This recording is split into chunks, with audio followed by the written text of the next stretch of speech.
नमस्कार, आरोग्य में आप सभी का स्वागत है। मैं हूं आपके साथ ऋचा भाटिया। दोस्तों, बहुत से रोग ऐसे होते हैं जिनके लिए हम कहते हैं कि ये बीमारी तो भगवान शत्रु को भी ना दे। यानी देखा जाए तो मनुष्य का सबसे बड़ा शत्रु रोग है। वैसे आलस्य, असभ्यता, उत्तेजना, निराशा और मूर्खता, कई व्यक्तिगत दोष भी ऐसे हैं जो किसी भी व्यक्ति के जीवन को ऊपर उठने नहीं देते। पर इन सबसे बढ़कर मनुष्य का शत्रु रोग ही है। जी हाँ, बीमार आदमी यदि सद्गुणी भी है तो सारी परिस्थितियां उसके अनुकूल होने के बावजूद वो हमेशा हीन स्थिति में ही पड़ा रहेगा। जबकि जीवन की प्रगति के लिए हमारा स्वस्थ होना बेहद जरूरी है। और आपको सेहत की यही सौगात देने के लिए रोजाना हमारे साथ उपस्थित होते हैं हरिद्वार कनखल के जाने माने वैद्य दीपक कुमार जी। तो आइए उनका स्वागत करते हैं बिना देर किए। वैद्य जी, आपका बहुत बहुत स्वागत है आरोग्य में। और आइए प्रोग्राम की शुरुआत करते हैं आपके एक पेशेंट के साथ जिन्होंने आपसे पाया आदर्श उपचार। जी।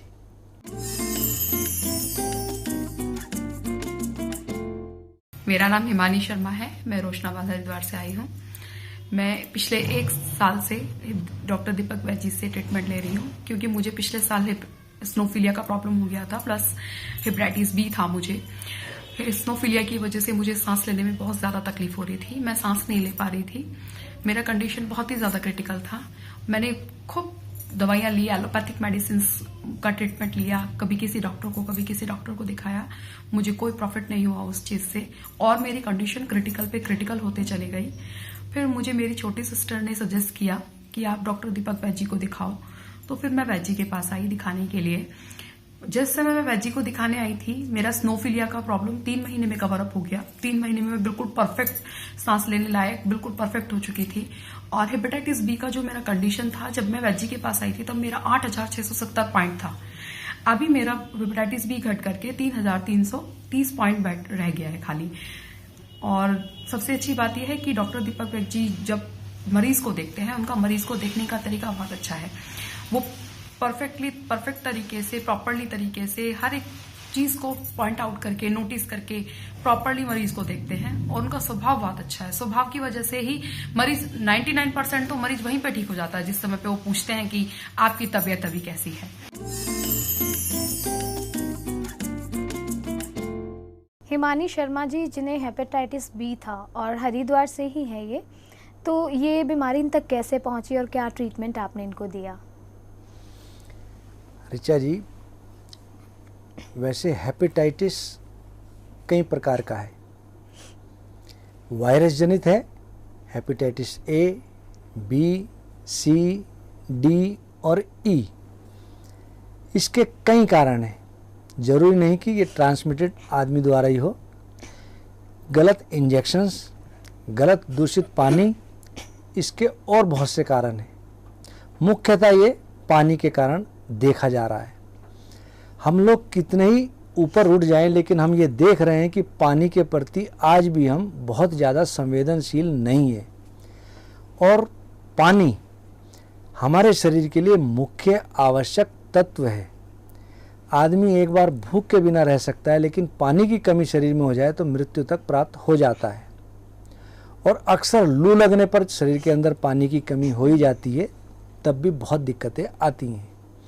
और पानी यदि सही नहीं है, हमारी गलतियों के कारण हमारी प्रकृति बिगड़ रही है। हमारी प्रकृति के अंदर दोष आ रहे हैं। नदी बहुत ज़्यादा दूषित होने लग रही हैं। हम ये तो चाहते हैं कि हम ठीक रहें, लेकिन ये नहीं चाहते कि जिन कारणों से हम ठीक हों उन कारणों को भी ध्यान करें। घर के आसपास सफाई नहीं रखते, घर के अंदर हम सफाई का विशेष ध्यान रखते हैं, जबकि ये नहीं देखते कि ये गंदगी कहीं ना कहीं हमारे ऊपर भी असर आती है। इनके साथ क्या रहा मैं नहीं कह सकता कि कैसे इनको ये बीमारी हुई। वैसे तो एक नॉन अल्कोहलिक सीरम हेपेटाइटिस भी है, जो बिना किसी नॉन कारण से हो जाती है। बहुत ज़्यादा तला भुना खाने से इनको हेपेटाइटिस बी थी। लीवर की इनको क्रोनिक दिक्कत थी। और लीवर हमारे शरीर के अंदर, जिसको यकृत कहते हैं, मुख्य पार्ट है ब्लड के लिए, ब्लड प्यूरिफायर और ब्लड बनाने के लिए। यकृत ग्रंथि देह में सबसे ज्येष्ठ कहाए, कुछ भूरा कुछ रक्त है, वैद्य रहे बतलाए। रक्त विशुद्धि के लिए जैसे हृदय पहचान, वैसे यकृत देह में मुख्य यंत्र है जान। तो जैसे हार्ट, फेफड़े हमारे शरीर के मुख्य एक पार्ट हैं, उसी प्रकार यकृत, इसके बिना भी हम शरीर की कल्पना नहीं कर सकते, क्योंकि हमारे शरीर में रक्त की प्रवाह यही करता है, यही हमारे शरीर में रक्त को बनाता है और रक्त ही हमारे शरीर में प्राणवायु का परिचालन करता है। इनको दिक्कत हुई, इनको मैंने कुछ हमारे आयुर्वेद में बहुत अच्छी दवाई हैं, उनमें से एक दवाई मैं बनाता हूँ, मेदनाशक गोधनवटी। कुटकी, चिरायता, भुई आंवला, शिवनाक, काली जीरी, नागरमोथा, त्रिफला इत्यादि का घनसत्व और इसमें गोमूत्र डाल करके इसको हम बनाते हैं। यह किसी भी प्रकार के लीवर की दिक्कत के लिए अमृत तुल्य दवा है। दूसरा, शंशमणि वटी, गिलोय घन वटी। कुछ फार्मेसी गिलोय के चूर्ण की गोली बनाती हैं जो कि हमारे शरीर में काम नहीं करती। घन का मतलब है हम किसी चीज़ को लें, उसको कूट पीस कर पानी में डालें, उसको खूब उबालें, उबालने के बाद उसको छान लें और छानने के बाद उस पानी को वेपोराइज करें, नीचे जो बचे उसको कहते हैं घन सत्व। इसकी 2-2 गोली का मतलब है लगभग 10 ग्राम हमारे पेट के अंदर चूर्ण चला गया। यदि चूर्ण की ही मात्रा की गोली बने तो हमारे शरीर में वो विशेष लाभ नहीं करती। दूसरा, आयुर्वेद का एक बहुत ही अच्छा क्वाथ है, पुनर्नवादी क्वाथ, जिसको पुनर्नवाष्टक क्वाथ भी कहते हैं। इसके अंदर भी कुटकी एक मुख्य घटक है। मैंने इनको मेदनाशक गोधनवटी, गिलोय घनवटी यानी कि शंशमणि वटी और तीसरा पंचामृत लोह मंडूर, इन तीनों की 2-2 गोली दिन में 2 बार सेवन कराई। और साथ में इनको पुनर्नवादी क्वाथ, मैंने इनसे कहा कि आप 10 ग्राम 1 गिलास पानी में इसको खूब उबाल लें और उबाल कर छान कर दिन में 1 बार कभी भी इसको सेवन करें। धीरे धीरे इनका हेपेटाइटिस बी का जो वायरस था कम होने लगा, भूख खुली और शरीर में जो बहुत ज़्यादा कमजोरी थी इनको बहुत लाभ मिला। दूसरा, इनको बहुत ज़्यादा दिक्कत रहती थी एलर्जी यानी कि छींक जुकाम इत्यादि की। इनका स्नोफिल काउंट बहुत ज़्यादा रहता था। उसके लिए हम एक चाय बनाते हैं, ब्राह्मी चाय, और दूसरी कफ चाय, कफ टी। मैंने इनसे कहा कि आप दोनों की 1-1 चम्मच ब्राह्मी चाय के अंदर ब्राह्मी, अर्जुन, सुगंध बाला, लाल चंदन, आज्ञा घास इत्यादि से निर्मित है। इसके अंदर बहुत अच्छी दवाइयाँ जैसे कि मुलेठी, सौंठ, काली मिर्च इत्यादि से निर्मित है। हमारे शरीर का प्रतिरोधक तंत्र मजबूत करती है। दोनों चाय मैंने इनसे कहा कि 1-1 चम्मच दिन में 2 बार दूध में, चाय में या पानी में आप पका करके सेवन करें। धीरे धीरे इनके स्नोफिल काउंट कम हुए, इनका इम्यून सिस्टम स्ट्रॉन्ग हुआ और जो बार बार मौसम परिवर्तन पर इनको छींक जुखाम इत्यादि रहता था उसमें इनको बहुत लाभ मिला और भगवान के आशीर्वाद से अब ये काफ़ी हद तक स्वस्थ है। बहुत बहुत शुक्रिया वैद्य जी सब हमारे साथ शेयर करने के लिए। इसी के साथ कॉलर जुड़ चुके हैं, आइए उनसे बात करते हैं। जी हेलो। हाँ नमस्कार जी। जी नमस्कार, कौन बोल रहे हैं? मैं विजय कुमार बोल रहा हूँ दिल्ली से। दिल्ली से। और वैद्य जी से क्या पूछना चाहते हैं आप? वैद्य जी, हमारा एक बेटा है, उनको हाइपर बहुत हो जाता है, माँ बाप को लड़ता बहुत है, लड़ाई करता है। भैया उसकी उम्र कितनी है? उसकी 19-20 साल है। वैद्य जी नमस्कार। वैद्य जी भाई साहब प्रणाम जी। क्या उसको कभी ब्लड प्रेशर हाई तो नहीं होता? नहीं, ये थोड़ा बचपन से डिसऑर्डर सा होता है ना, जो बच्चे थोड़े से। ठीक। इसकी नींद कैसी है? नींद कम है, सोता तो है लेकिन जरा बचपन में थोड़ा ऐसा था। अब बड़ा जैसे बड़ा होता है ना, लड़ाई झगड़े करना, जिद करना, बहुत मार मतलब। अच्छा, कभी पागलपन की स्थिति तो नहीं आती? नहीं हो जाता है, जैसे पागल हो गया होगा। ठीक। वैसे तो मैं आपको एक छोटा सा दोहे के रूप में बताऊं, पागलपन उन्माद की औषधि है अनुकूल, शहद मिलाकर चाटिए ले चंपा के फूल। आप दिल्ली में हैं तो शायद यहाँ चंपा वगैरह के फूल तो उपलब्ध ना हो। आप इसको एक काम करें, 2-2 गोली दिन में 2 बार ब्राह्मी वटी की जरूर सेवन कराएं। इसकी नींद आए इसका विशेष ध्यान रखें। इसका बीपी चेक करा लेना, बीपी इसका हाई नहीं होना चाहिए। और कुछ बच्चे हाइपर जैसे आपने कहा होते हैं, उनके लिए ब्राह्मीवटी बहुत ही अच्छा कार्य करती है। और एक हम चाय बनाते हैं रिलैक्सिंग चाय, जो बॉडी को और दिमाग को दोनों को रिलैक्स देती है, मानसिक तनाव दूर करती है। दूसरा, इस तरह की परेशानी में अश्वगंधा बहुत अच्छा कार्य करती है। आप अश्वगंधा घन की 2-2 गोली और 2-2 गोली ब्राह्मीवटी, इसको दिन में 2 बार सेवन जरूर कराएं। एक हम दवाई बनाते हैं उन्मादरवटी, इस तरह के पेशेंट के लिए ये बहुत अच्छा रामबाण कार्य करती है। साथ में आप इसकी 2-2 गोली उन्मादरवटी की इसको सेवन कराएं। उन्मादरवटी जटामासी, सर्पगंधा, इनके घनसत्व इत्यादि से निर्मित है और इस तरह की बीमारी में बहुत लाभ करती है। साथ में आप इसकी नसिका में दिन में 1 बार 3-3 बूंद, ये अगर आपको गाय का घी मिल जाए तो बहुत ज़्यादा अच्छा। यदि गाय का घी उपलब्ध ना हो तो किसी अच्छी फार्मेसी का आप बादाम रोगन यानी कि बादाम का तेल ले लें, 3-3 बूंद इसको डालें।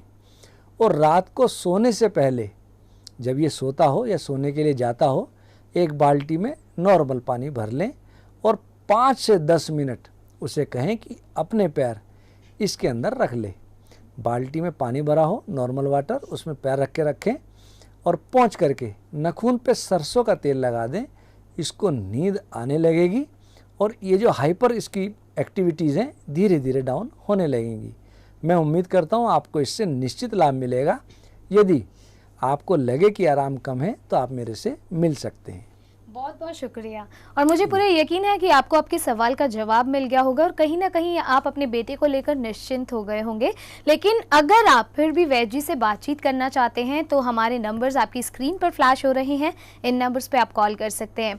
और दोस्तों, अगर आपका भी कोई सवाल है या फिर आप किसी अपने को लेकर परेशान हैं तो आप इन नंबर्स पे कॉल कीजिए जो लगातार आपकी टीवी स्क्रीन पर हम दिखाते हैं। और साथ ही साथ आप अपने सवाल हमें ईमेल के ज़रिए या व्हाट्सएप के ज़रिए भी भेज सकते हैं।